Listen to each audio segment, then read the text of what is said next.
இன்றைய தினம் திருமதி கனிமொழி அவர்கள் பேசுறாங்க.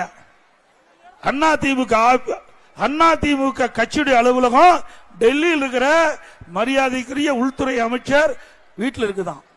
அந்த அம்மா கனவு கண்டது என்னமோ தெரியல. திருமதி கனிமொழி அவர்களே, அதிமுக அலுவலகம் சென்னையில் தான் இருக்குது. வந்து வேணாலும் வந்து பாருங்க.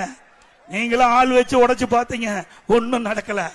ஆள் வச்சு அதிமுக ஆட்சி அதிமுக கட்டடத்தை நொறுக்கி பாத்தீங்க, நொறுக்க முடியல. ஏன்னா அனைத்து இந்திய அண்ணா திராவிட முன்னேற்ற கழகத்தை பொன்மனச்சம்பல் புரட்சி தலைவர் எம்ஜிஆர் என்ற தெய்வம், இதே புரட்சி தலைவர் அம்மா என்ற தெய்வம், இரண்டு தெய்வங்களும் அதிமுகவை எங்களுக்கு அருள்புரிந்து காத்தல்கிறது. நீங்க எவ்வளவோ முயற்சி செஞ்சீங்க, அதிமுக உடைக்க சதி செஞ்சீங்க, அதிமுக பிளக்க சதி செஞ்சீங்க. அதிமுகவை இன்றைக்கு எந்த விதத்திலும் அவர்கள் செயல்படக்கூடாது என்பதற்கு நீதிமன்றத்தின் மூலமாக வெவ்வேறு விதத்தில் முயற்சி செஞ்சீங்க. அத்தனையும் முறியடிக்கப்பட்டது அனைத்து இந்திய அண்ணா திராவிட முன்னேற்ற கழக தொண்டர்கள்.